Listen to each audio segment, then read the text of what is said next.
on étudie trop souvent l'Europe occidentale au Moyen-Âge et à l'époque moderne sans se soucier vraiment de ce qui se passait en Europe orientale et au Proche-Orient, ce qui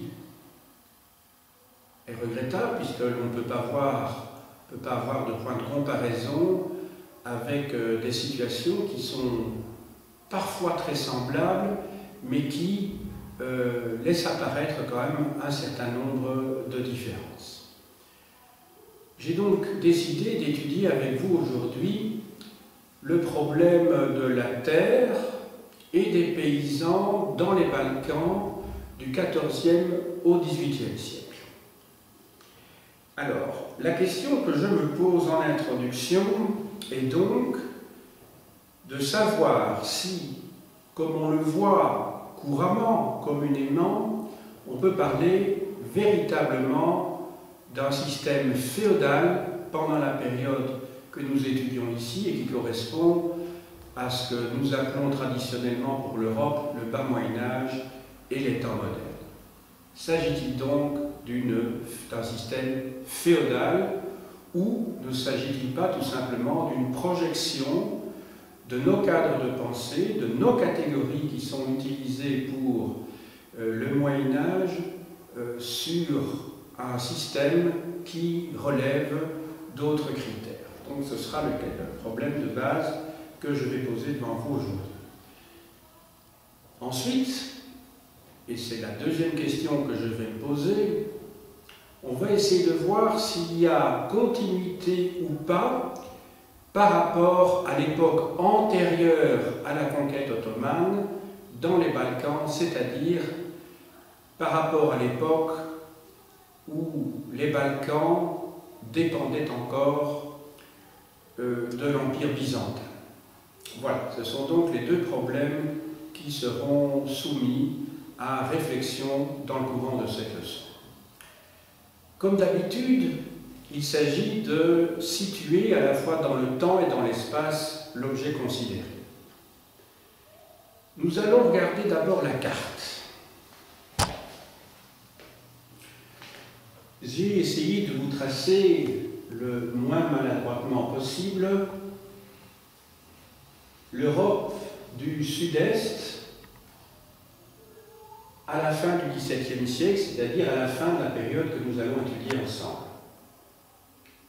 En fait, l'ensemble du territoire qui se trouve repris ici constitue une partie importante de l'Empire ottoman.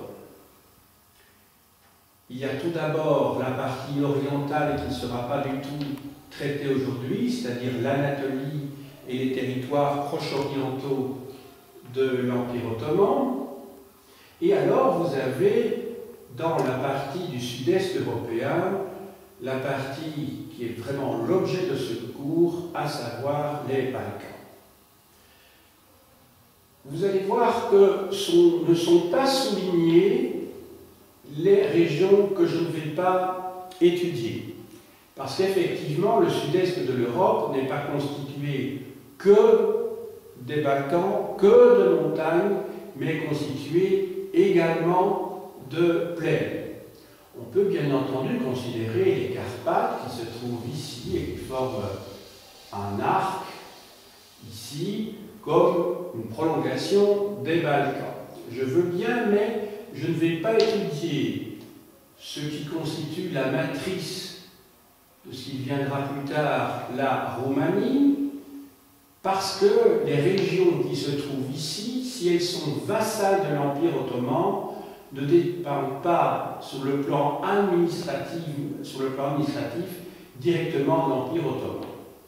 Elles sont gérées indirectement. Donc la Moldavie, la Valachie et ici la principauté de Transylvanie. En ce qui concerne la Hongrie que nous avons étudiée ce matin, il s'agit très clairement d'une plaine qui n'appartient pas au monde balkanique. J'ai donc entouré les régions que nous allons étudier maintenant et qui font partie, elles, des Balkans, à savoir la Bulgarie, la Roumélie, la Serbie, j'aurais pu considérer partiellement aussi la Bosnie, l'Albanie et la Grèce, qui apparaît ici sous la forme du nom de l'époque, c'est-à-dire la Morée, qui ne recouvre en fait que ce qu'on appelait dans l'Antiquité, ou pour l'Antiquité, le Péloponnèse. Voilà. Donc, qu'il soit bien clair, ceci ne représente que la partie européenne de l'Empire ottoman, puisque la partie asiatique ne fera pas l'objet de mon exposé. Alors maintenant, nous allons voir, du côté de la chronologie, que la conquête ottomane, en fait, s'étend en gros sur 150 ans pour la partie européenne. C'est à partir du milieu du XIVe siècle que l'on peut dire que les Ottomans vont conquérir progressivement les territoires de l'Europe du Sud-Est en imposant à partir de 1371 leur suzeraineté sur les principautés serbes. En 1393, c'est au tour de l'État bulgare de disparaître à la suite de batailles contre les Ottomans. L'État bulgare disparaît donc à la fin du XIVe siècle jusqu'en 1878. En 1443, et pour une vingtaine d'années, l'Albanais Skanderbeg se révolte contre les Ottomans. C'est un fait d'armes très célèbre dans l'histoire de l'Albanie. Comme quoi, la conquête ottomane ne s'est pas faite comme ça simplement. En 1459, l'État serbe disparaît définitivement à la suite d'une bataille. Je vous avais expliqué tout à l'heure que moins d'un siècle plus tôt, la suzeraineté avait été imposée sur les principautés serbes qui étaient devenues vassales. À partir de l'époque considérée ici, les principautés serbes ne sont plus vassales et sont carrément incorporées dans l'État ottoman, et ceci jusqu'en 1830. Alors, en 1462, c'est au tour de la Bosnie d'être annexée. En 1476, la vassalité est imposée à la Valachie, et on voit qu'un quart de siècle plus tard, en 1503, la situation se répète pour la Moldavie. Ces deux principautés, comme j'ai dit tout à l'heure, vont constituer la base de la future Roumanie qui va naître donc dans la deuxième moitié du XIXe siècle. Enfin, un territoire est mentionné ici, bien qu'il ne fasse pas partie des Balkans, c'est la Hongrie centrale qui est annexée par les Ottomans en 1541. La Hongrie centrale a fait l'objet du cours ce matin lorsque j'ai traité de la noblesse hongroise du XVIe au XVIIIe siècle et j'ai pu évoquer cette situation. Et comme vous savez, la Hongrie est une plaine, comme la Pologne, alors que les régions traitées ici, je ne parle pas de la Moldavie et de la Valachie, mais en tout cas toutes les autres, font partie des Balkans, donc de cet ensemble montagneux.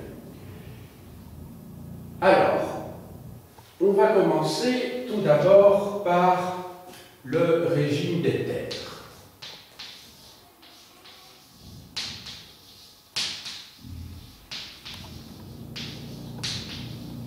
Le régime des terres. Alors, ce régime des terres, il faut savoir qu'il y a, en fait, alors là, ça va être un petit pas pour simplifier les choses, 3 types de terres qui, en fait, fournissent un certain nombre de revenus à son titulaire. Ces types de terres sont confiés à des hauts fonctionnaires de l'État, des gouverneurs, des préfets, si vous voulez, et à des fonctionnaires moins importants. Alors, ces terres qui fournissent un certain nombre de revenus portent des noms en turc qui sont les suivants. Il y a tout d'abord les Has, ou Has, je prononce mal parce que je ne connais pas le turc, donc j'imagine que ça se prononce Has. Il y a ensuite, petit b, alors les Zéamet, et enfin les Timar. Alors, ces terres Has fournissent de très gros revenus. Celles-ci un peu moins, et alors les Timar correspondent à ce que, ou plutôt, on a voulu faire correspondre longtemps les Timar à des fiefs, à ce qu'on appelle par fief en Europe occidentale. Alors on va voir que c'est pas tout à fait faux, mais c'est pas tout à fait vrai non plus. Et ce sera donc au cœur de mon exposé. Alors, nous allons commencer par voir quelle est l'origine de ces Timar. Alors, l'origine de ces Timar, c'est qu'en fait, le sultan turc-ottoman, lorsqu'il entreprend la conquête du sud-est de l'Europe, et d'ailleurs c'est aussi bien valable pour l'Anatolie, pour la partie orientale de ce qui va constituer plus tard l'Empire ottoman, eh bien le sultan possède de droit 1/5 des terres qui sont conquises, et le reste, il a la latitude, la possibilité de les distribuer à ses généraux. Toutefois, la plupart du temps, les généraux du sultan sont des esclaves bien nantis, mais ils sont eux-mêmes la propriété du sultan. Et par conséquent, le sultan fait finalement ce qu'il veut des terres qui sont conquises, et quand je dis qu'elles lui appartiennent à lui pour 1/5, en fait, elles appartiennent à Dieu, à Allah. Ces terres, ce sont donc des terres de l'État. Et le sultan décide donc, dès lors, de partager toutes ces terres, suivant plusieurs catégories, suivant qu'il s'agit de grands gouverneurs qui ont besoin de beaucoup de revenus, ou de simples cavaliers, eh bien, ces différentes catégories de soldats, en fait, qui sont donc des fonctionnaires, même si le terme peut paraître un petit peu anachronique, en tout cas, ils travaillent pour le sultan, donc pour l'État, eh bien, vont recevoir des parts de terre qui sont plus ou moins grandes. Mais toutefois, ce n'est pas la surface des terres qui les font rentrer dans telle ou telle catégorie, ce sont bien leurs revenus. Donc, des terres qui sont peu fertiles nécessiteront une surface beaucoup plus importante pour arriver à un revenu semblable à une terre plus petite, mais beaucoup plus féconde. Donc il faut que les choses soient claires. Un timar correspond donc à des revenus attendus d'une terre et non pas à une superficie donnée.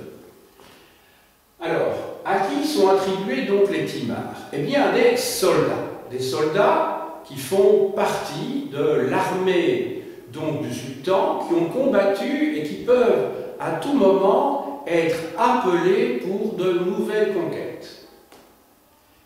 Alors, le titulaire, le détenteur d'un timar, d'un fief si vous voulez, en tout cas c'est le terme que nous allons utiliser pour l'instant, s'appelle un timarli. Et ce timarli, donc ce soldat, si vous voulez, ce militaire, est là pour être rétribué en fonction de ce que lui coûte, ou ce que lui coûterait son armement s'il était appelé à la guerre. Donc c'est en cela que ça fait penser à un fief, puisqu'il y a un service qui est demandé au timarli, et c'est en fonction de ce service qu'il va être rétribué par un timar. Alors timarli, ça s'écrit comme ceci. Timarli. Donc l'origine d'un timar est très clairement militaire. Alors, on va voir ensuite quelles sont les fonctions du timari. Autrement dit, ce qu'il est censé faire. On a vu qu'il a d'abord une fonction militaire, je ne sais pas si ça vaut la peine de la rappeler. Il a ensuite une fonction fiscale. Autrement dit, le timari, c'est celui qui va percevoir les impôts, donc pour l'État, pour le sultan, et il va percevoir tous les impôts, quelle que soit leur nature, et lui, sa rétribution sera ce qui restera après avoir donné à l'État tout ce qu'il a dû percevoir en fonction de règles, de canon, pour utiliser un terme de l'époque. Donc il a une fonction fiscale. Alors, il a aussi une fonction de police. Donc fonction fiscale, écrit au féminin, bien sûr, une fonction policière. Autrement dit, c'est lui qui est chargé de maintenir l'ordre dans le territoire qui lui a été attribué. Il peut donc aussi lever des amendes. Ce qui est sûr, en tout cas, c'est qu'il n'a pas de fonction en tant que maître de la terre. Il n'est pas maître du ou des villages qui ressortissent du territoire qui lui a été confié. Donc, j'indique ici que oui, il a d'abord une fonction militaire, il a une fonction policière, fiscale, une fonction militaire, policière, mais il n'a pas de fonction en tant que maître de la terre. Pourquoi? Parce que très clairement, j'ai indiqué que c'est l'État qui est propriétaire de toute cette terre. Alors, on va voir maintenant quelle est la deuxième catégorie de terre. Alors là, j'espère n'avoir rien oublié. Régime des terres, tout ceci, ce sont donc les terres qui appartiennent à l'État. Donc, toutes ces terres-ci appartiennent à l'État. Deuxièmement, maintenant, ce sont aussi ce qu'on appelle les terres mairies. Je montre les terres mairies. Il y a ensuite les terres qui sont attribuées aux mosquées et aux fondations religieuses. Ce sont ce qu'on appelle les terres waqf. Donc les terres qui sont attribuées à des fondations religieuses et en particulier à des mosquées. Ces terres-là s'appellent des terres, je vous ai dit, waqf. Et enfin, vous avez, troisièmement, des terres qui sont en pleine propriété, qui appartiennent en pleine propriété à des paysans. Donc ce sont des terres privées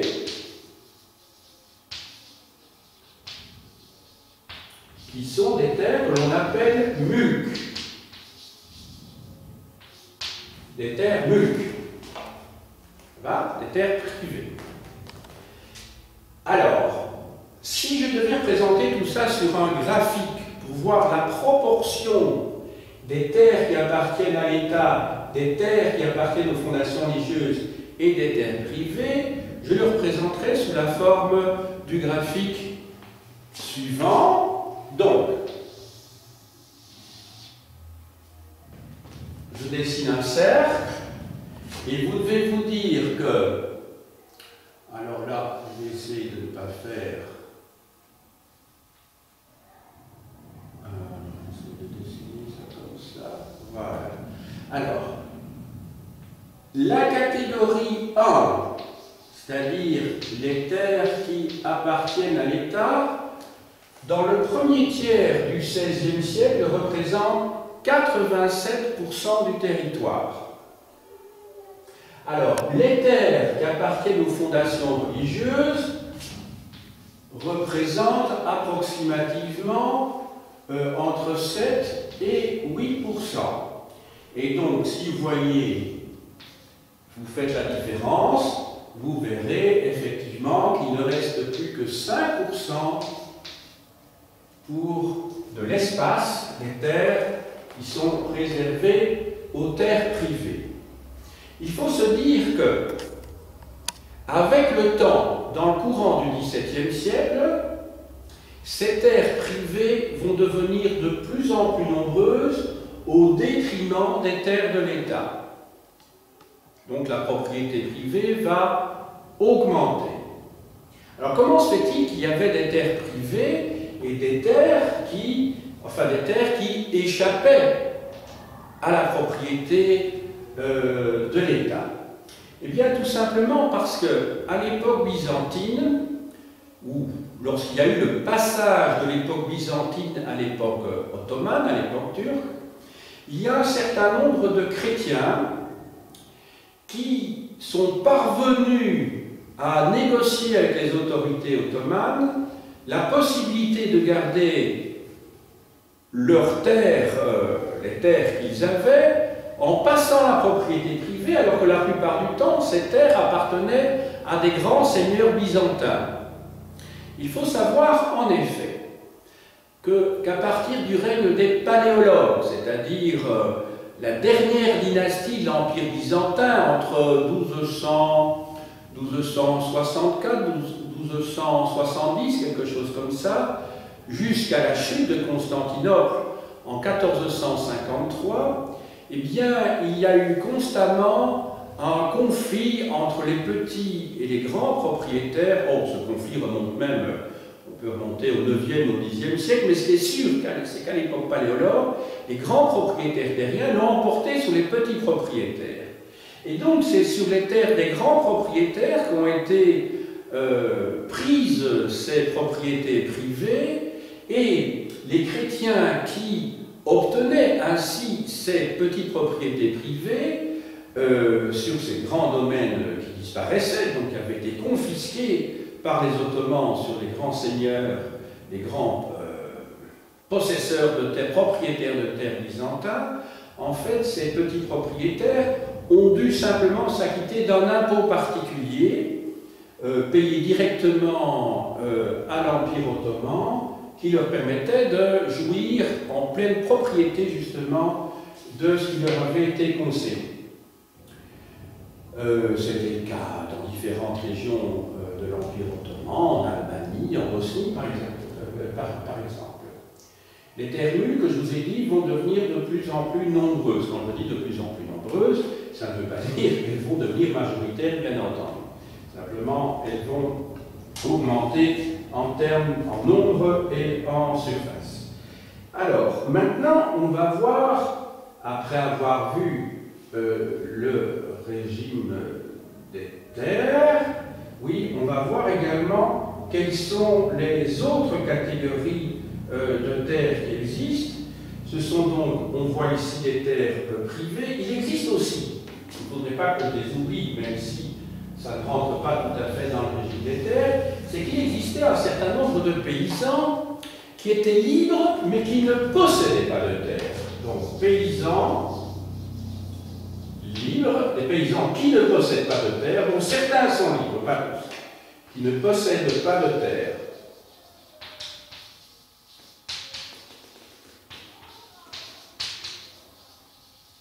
Alors, certains de ces paysans sont libres.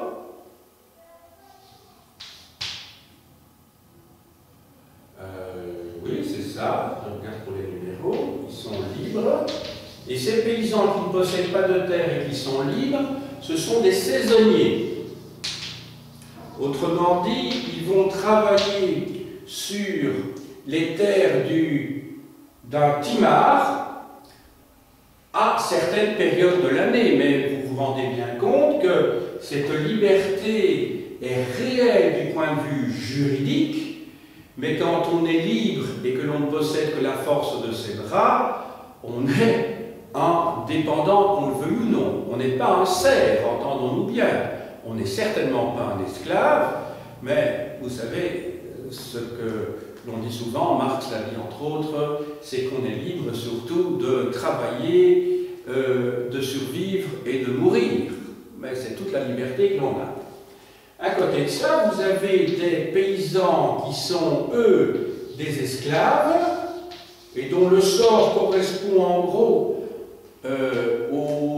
à celui des serfs du Moyen-Âge occidental, et ces esclaves sont des métayers.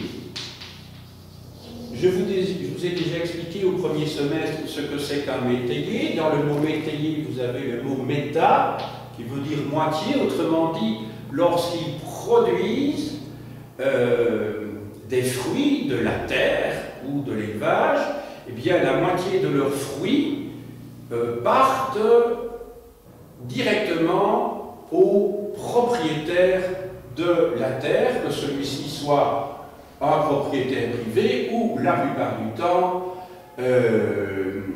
l'État lui-même, c'est-à-dire les terres du sultan.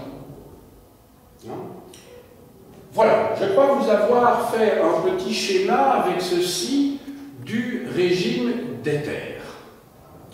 Il faut se dire qu'au moment de la conquête ottomane, il y a beaucoup de paysans qui faisaient partie des anciens royaumes bulgares ou serbes, ou de l'Empire byzantin, voire du royaume de Hongrie, mais là on est en dehors des Balkans, qui ont fui vers les terres conquises par les Ottomans. Ça paraît un petit peu bizarre, ça paraît aller contre une logique de type confessionnel, mais il ne faut pas imaginer que les Ottomans étaient si terribles que cela.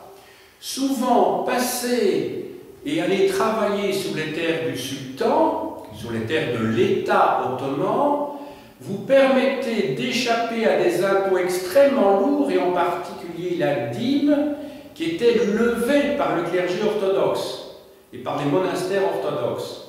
Donc il ne faut pas toujours s'imaginer que les méchants, ce sont ceux qui viennent de l'extérieur, alors que les bons, ce sont les chrétiens qui se trouvaient dans la partie plus à l'ouest, si vous voulez.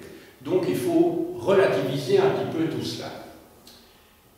Alors, on va continuer. Après avoir vu cela, nous allons essayer de voir maintenant comment... J'ai plus la possibilité de monter, je ne suis pas assez fort, tout simplement.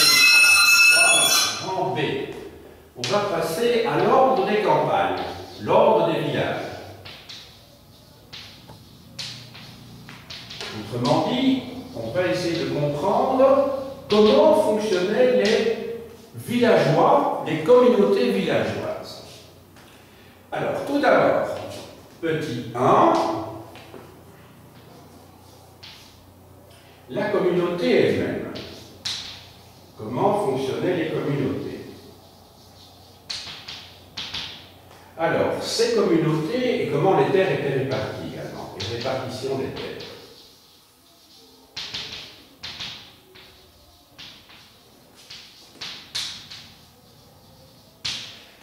Alors, le principe, c'est que les Ottomans, après leur conquête, ont laissé en place l'organisation des villages, l'organisation des campagnes. Alors, comment? Eh bien, il existait déjà depuis le 7e siècle de notre ère, depuis l'époque byzantine, donc, un système que l'on appelle la loi agricole. Donc, en grec, ça se dit nomos georgikos. Je vais l'écrire au tableau. Donc, le système de la loi agricole. Donc, en grec, c'est loi agricole. Donc, en grec, c'est nomos, c'est un terme que vous connaissez, hein. Nomos, la loi, hein, autonomie, c'est-à-dire avoir sa propre loi agricole. Georgikos. Georgikos. Alors, Georg, Vous savez que le prénom Georges veut dire paysan, c'est celui qui travaille la terre, hein. Gai en grec c'est la terre, hein. Et alors tous les mots qui ont orgue dans leur, comment dirais-je, dès que vous voyez apparaître cette racine orgue, vous devez savoir que ça vient donc du mot ergon qui en grec veut dire le travail. Donc georgikos ça veut dire agricole, ce qui a trait au travail de la terre. Ça va? La Géorgie, ça veut dire à l'origine le pays des paysans, d'ailleurs. Hein? Nomos georgikos. Alors, que prévoit cette loi agricole? Elle prévoit le principe de solidarité. Donc, très important. Le principe de solidarité signifie que l'impôt qui est levé par le timari qui agit au nom de l'État, au nom du sultan, eh bien cet impôt est redevable par la communauté et donc il y a ce principe de solidarité qui fait que tous les paysans sont solidaires du total de l'impôt qui sera prélevé. Ça c'est la première idée, l'idée de responsabilité collective et donc de solidarité. Maintenant, en ce qui concerne l'organisation des terres, alors là je vais vous faire de nouveau un petit schéma ici. Il y avait donc le village où chaque propriété privée était clairement délimitée par des murets. Donc ici vous voyez je le fais tout petit parce que c'est le cœur du village. Là il y avait des murets entre chaque propriété. Quand je dis chaque propriété, ce sont tous des petits jardins si vous voulez. Et puis il y avait ce que je représente par un deuxième cercle, c'est-à-dire les champs qui se trouvaient autour, qui étaient également constitués de propriétés privées, mais qui n'étaient pas délimités par ce que nous pourrions appeler des clôtures. Autrement dit, vous étiez là où vous étiez là, vous étiez dans la propriété, donc vous étiez dans votre propriété, mais il n'y avait pas de division qui était matérialisé par des clôtures.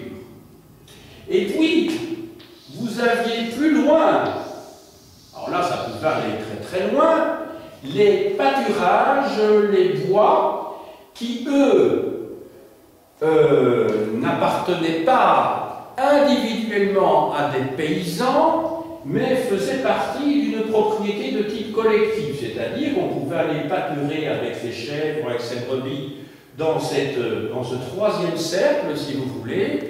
Troisième cercle marqué, en fait, c'était, je vais vous dire que c'était les terres, évidemment, les moins fertiles, c'était pour le pâturage, c'était pour l'élevage, et c'était essentiellement constitué aussi de montagnes. Hein. Ce sont des montagnes. Donc, dans la montagne, il n'y a pas de subdivision, si vous voulez. Là, ça appartient à l'ensemble de la communauté. Dans ces communautés, tout était réglé par le droit coutumier. Ça veut dire quoi? Eh bien, ça veut dire que c'était des vieilles traditions qui remontaient justement à l'époque byzantine, voire au-delà, qui étaient censées régler les conflits entre les villageois. Et j'en arrive à ce stade, justement, au rôle du chef de village. Alors, le chef de village, ce n'est pas le timari. Le timari, que ce soit clair, c'est donc un turc, hein, ou un assimilé en tout cas, qui ne dirige pas le village, il est là en fait en tant que militaire résident qui doit être prêt à tout moment pour répondre à l'appel du sultan si celui-ci part combattre. Ce timari, en fait, il dispose, le timar correspond en gros aux revenus de 15 ou 20 familles de paysans, je dis bien aux revenus de 15 familles, de 20 familles de paysans. Ça pouvait être un village, ça pouvait être 2 ou 3 villages, hein. Ça dépendait des revenus toujours, nous, c'est les revenus qui comptent, ce n'est pas la surface, ce n'est pas le nombre de paysans, ce n'est pas vraiment le nombre, je dirais, d'hectares. Le Timarli lui-même possède, alors là je vais peut-être faire ce troisième schéma entre les deux, ici si vous voulez, ça va? Eh bien, il possède aussi, donc ça c'est donc le Timar. Et sur la, j'allais dire pas la juridiction, sur l'ensemble du territoire où il doit lever les impôts, où il doit faire la police, qui sert à le rétribuer, il s'arroge lui-même une partie de ce territoire, et ça fait en général entre 7 et 17 hectares en moyenne, qu'il va faire fonctionner en faire-valoir direct.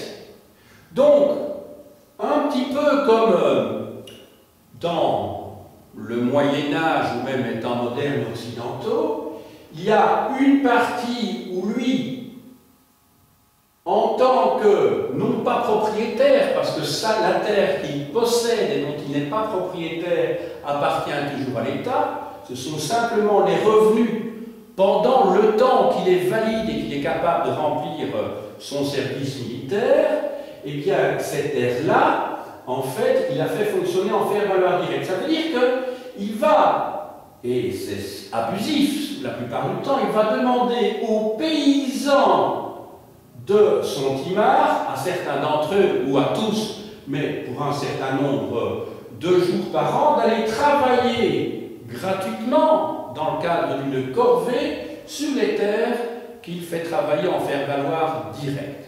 Et c'est, si vous voulez, cette confusion, si je puis dire, ou ce rapprochement entre cette idée de fief dont je vous parlais tout à l'heure, hein, et d'autre part, cette idée de faire valoir direct qui nous rapproche, alors là, non pas du fief, mais de la seigneurie médiévale, eh bien que la confusion a pu se faire. En fait, je vous rappelle que au Moyen-Âge, dans nos régions, un seigneur, c'est quelqu'un qui possède une terre et qui, à la suite du morcellement du pouvoir, des pouvoirs publics, s'est arrangé une partie de ses pouvoirs. Autrement dit, c'est un propriétaire terrien qui, parce qu'il possède une seigneurie, s'est attribué des droits qui normalement appartiennent au pouvoir public. Par exemple, au niveau des impôts, au niveau de la justice, par exemple, même au niveau de l'armée, au niveau des forces militaires. Donc c'est ça un seigneur. Tandis que dans la région, dans l'Empire ottoman, le Timarli, lui, procède d'un système, d'un processus justement inverse. C'est quelqu'un qui est titulaire d'un fief, donc c'est un fonctionnaire qui va se rapprocher partiellement du statut de seigneur, et encore pour la durée de son service, en s'attribuant des terres qu'il fait fonctionner en faire-valoir direct. Donc si je devais faire un petit schéma, je vais le faire ici aussi parce que j'ai plus de place, hein, on pourrait dire que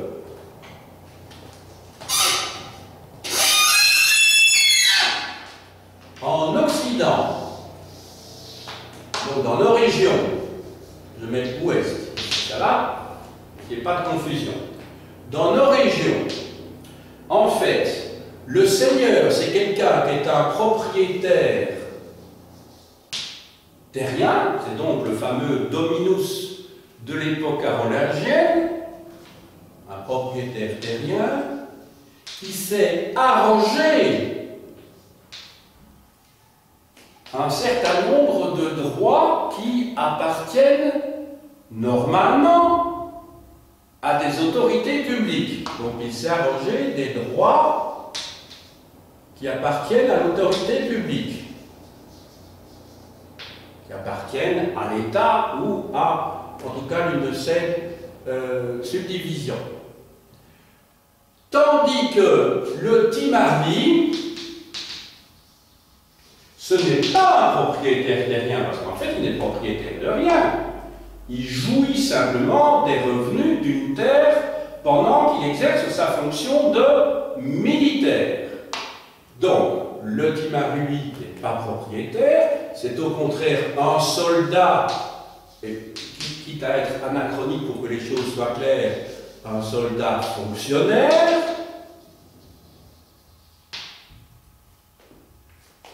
Il fait le chemin inverse, donc ici, vous voyez, ça c'est le point de départ, le point de départ ici, qui va s'arranger, non pas une propriété terrienne, mais les revenus d'une propriété qui appartient à l'État.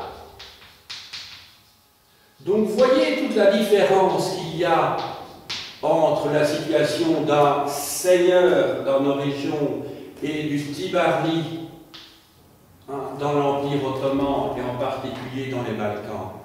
Donc c'est un statut tout à fait différent. Alors peut-on dire qu'ici il s'agit d'un fief? Ça ressemble à un fief, sauf que le fief, lui, à partir déjà du IXe siècle, est transmissible héréditairement. Hein, vous vous souvenez peut-être, en tout cas pour les comptes, à partir du capitulaire de Quierzy-sur-Oise en 877, les comtes ont la possibilité de transmettre leurs charges et les bénéfices y afférents, tandis qu'ici, la charge n'est pas héréditaire, le cas échéant, le fils du Timarli peut exercer la même fonction que lui s'il a les capacités de rendre le même service que son père. Mais c'est une hypothèse qui n'a rien de systématique. Donc on n'est pas dans un système féodal, même si ça y ressemble, et on n'est pas non plus, et je dirais encore moins, dans un système seigneurial. Ça va? Donc le Timarli, c'est une sorte de fonctionnaire qui n'a pas acheté sa charge, parce que sinon ce serait un officier au sens qu'on l'entend à partir du XVIe siècle dans nos régions. C'est en tout cas quelqu'un qui occupe un emploi, qui est rétribué pour cet emploi, mais qui n'est propriétaire finalement de rien. Il est l'usufruitier, si on peut dire, sur le faire-valoir direct. Alors, qu'est-ce que j'avais encore à vous dire? Oui, le chef du village. Alors, quelle est sa fonction? Quelle est la fonction du chef du village? Alors, ce chef de village porte des noms différents suivant que l'on se trouve en pays slave, c'est-à-dire en terre, dans les territoires serbes bulgares, ou dans les territoires grecs. Hein? Dans les territoires où l'on parle grec, eh bien, le chef de village s'appelle l'archone. Archone, hein, ça doit vous rappeler quelque chose, vous vous souvenez de cette racine, archone, hein, qui a donné monarchie, par exemple, c'est celui qui commande, c'est le chef tout simplement, l'archone. Dans d'autres endroits, les noms sont différents, comme je ne parle pas ces langues slaves, j'ai oublié ces noms-là, mais c'est l'équivalent, ce sont des chefs de village. Alors qu'est-ce qu'ils font? En fait, ils sont chargés de régler les problèmes internes à la communauté. Alors ce qui est intéressant aussi, c'est de voir qu'il y a des conflits à l'intérieur même des communautés villageoises. Et ça, c'est le chef de village qui est chargé de les résoudre en fonction des lois coutumières. Maintenant, pour tout ce qui relève du conflit des villageois avec l'État, là, ce n'est pas le Timarli qui est chargé de les résoudre, puisqu'en fait, il n'a pas de fonction judiciaire. J'aurais pu mettre aussi que sa fonction n'est pas judiciaire. Ça va? On le voit bien? Il n'est pas judiciaire. Alors, qui assume la fonction judiciaire? C'est ce qu'on appelle le cadi, C-A-D-I, c'est-à-dire l'homme de loi, le juge. Il y a des juges qui sont des cadis, mais qui sont extérieurs, qui sont des fonctionnaires, justement. Donc, ça nous permet de voir qu'il peut y avoir des tensions sociales à l'intérieur même d'une communauté, parce que tous les petits propriétaires ou tous ceux qui travaillent sur le timar n'ont pas toujours le même degré de richesse, donc il y a des fortunes différentes. Et quand il y a des conflits également avec l'État, tout ça nous permet de voir que ces sociétés bougent, ne sont pas statiques, elles sont dynamiques, et que les conflits qui peuvent se passer soit à l'intérieur de la communauté, soit en dehors de la communauté, nous donnent un indice concernant la lutte des classes.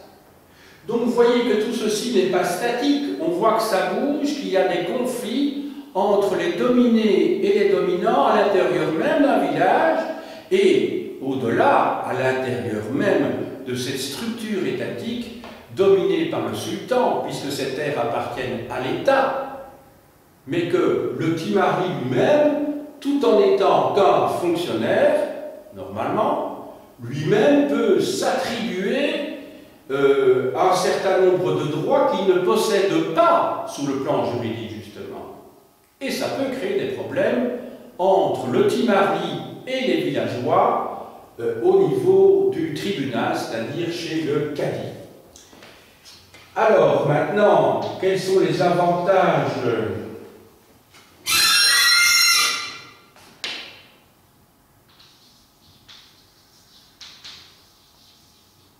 et les inconvénients de cette fonction?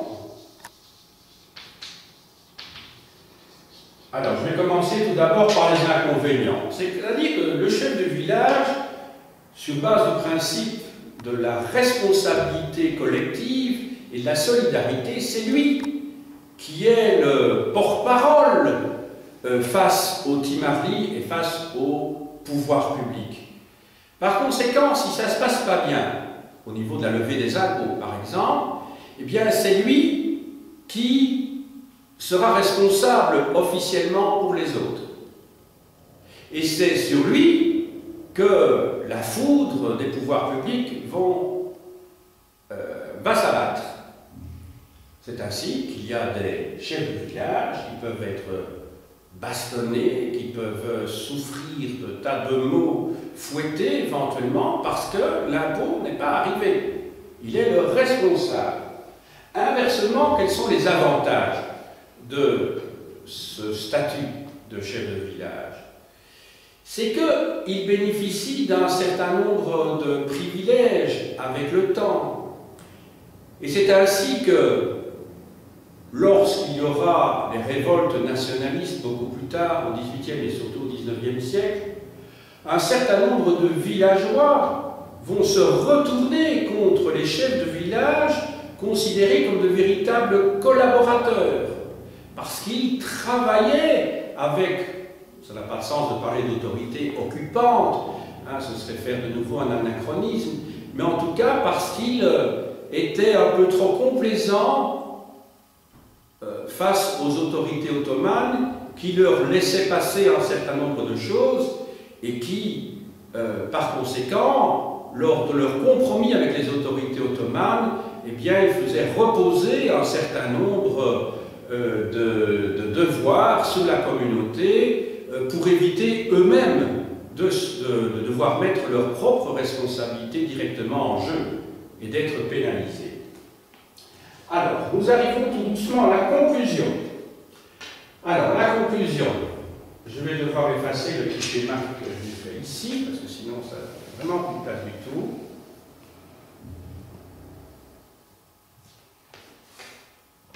Alors, grand 3, conclusion.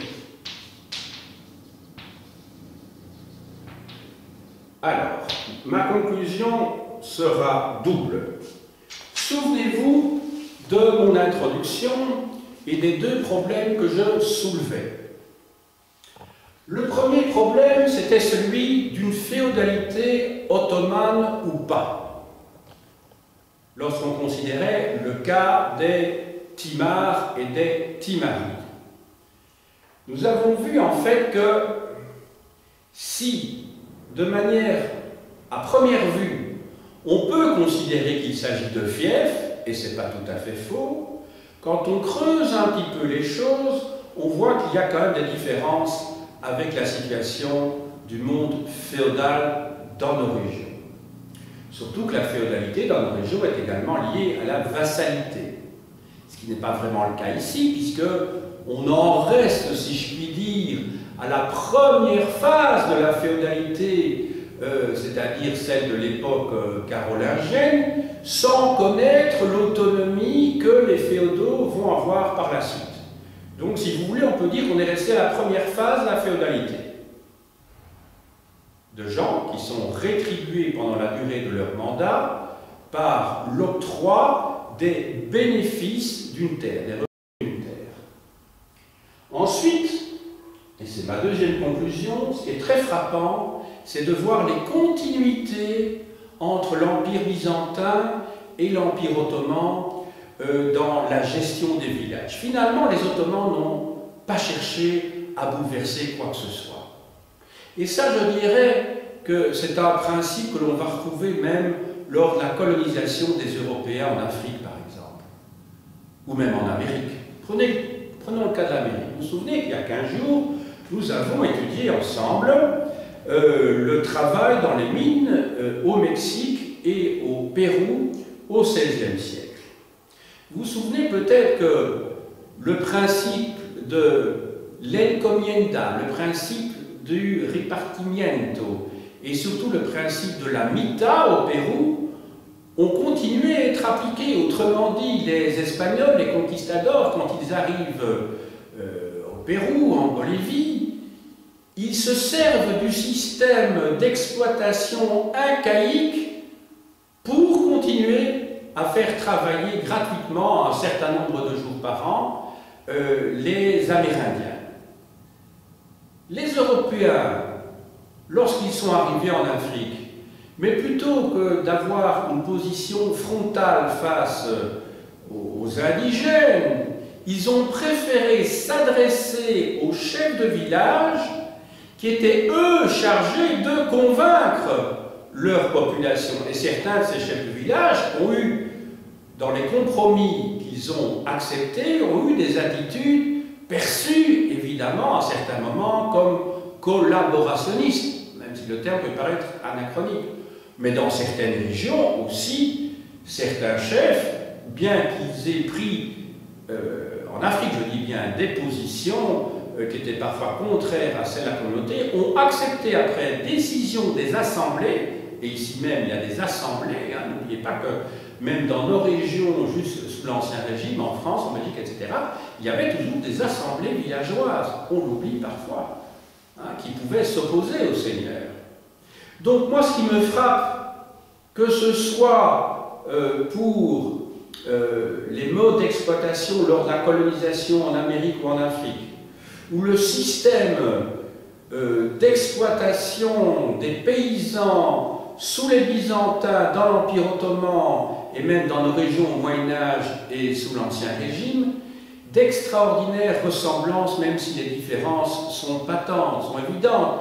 Mais il y a toujours cette notion d'intermédiaire. C'est plus facile, évidemment, d'avoir un porte-parole qui est chargé de mettre d'accord les habitants d'une communauté. C'est un petit peu comme à l'heure actuelle, hein, les patrons préfèrent avoir un délégué syndical très clairement identifiable, quitte à ce que celui-ci apparaisse lors de négociations comme un salaud vis-à-vis des affiliés du syndicat parce qu'il a été trop loin et qu'il a accepté trop de choses. C'est ce qu'on reproche souvent au syndicat. Mais les patrons préfèrent de loin avoir un syndicat plutôt que de se retrouver devant un mouvement spontanéiste ou un mouvement qui est difficilement récupérable parce que manquant de chefs. Donc ça arrange très bien les autorités d'avoir des chefs. Ça arrange très bien les autorités d'avoir des chefs. Bon, bibliographie maintenant.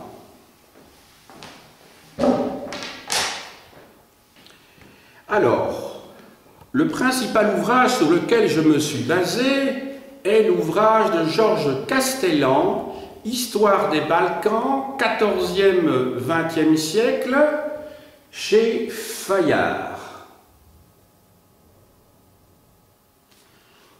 Alors, vous pouvez vous servir également d'ouvrages sur l'Empire ottoman qui vous replaceront un petit peu le cadre politique mais aussi économique et social de cet empire qui a été quand même très important entre le XVe et le milieu du XVIIe siècle, même s'il a survécu jusqu'au lendemain de la Première Guerre mondiale. C'est le petit que sais-je, l'Empire ottoman de Dimitri Kitsikis.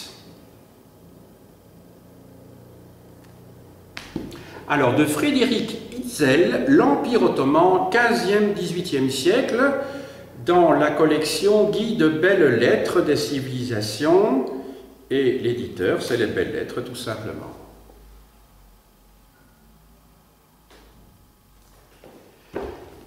Alors, un ouvrage encore plus général de Jean-Paul Roux, 2000 ans, Histoire des Turcs, 2000 ans du Pacifique à la Méditerranée, chez Fayard.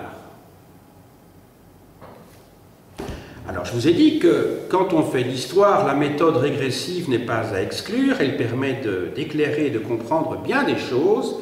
D'Alain Dusselier, Les Byzantins, Histoire et Culture, qui possède un chapitre sur l'économie et la société à l'époque byzantine, et qui permet, si vous le lisez, vous allez voir qu'il y a plein de rapports à établir avec ce que j'ai vu avec vous aujourd'hui. Et alors on voit les tensions au 9e, 10e siècle, à l'époque de l'empereur romain les Capènes en particulier, que c'est dans les années 925 que tout a l'air de se jouer. Alors Devine Patlajan, un Moyen-Âge grec, Byzance, 9e, 15e siècle, dans la collection L'évolution de l'humanité, chez l'éditeur Albin Michel.